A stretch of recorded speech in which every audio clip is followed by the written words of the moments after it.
Hello guys, today I have the PANASONIC HC-VX3E-K and I'm going to show you how you can easily override the autofocus to manual focus and when and how to use the manual focus.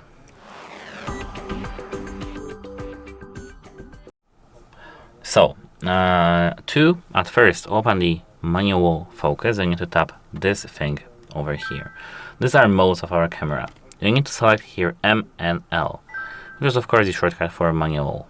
As you can see here, we've got the list now on the left. Tap here this arrow and tap focus. As you can see here, so from the autofocus we can go to the manual focus. If you tap here firmly, now you can give plus the focus or minus. And in the very challenging lighting, when it's very dark, you need to set the autofocus and show here the show. Just use this thing over here, and that is how to do so. And that's it. Hope it helps you, and goodbye. Have a nice day.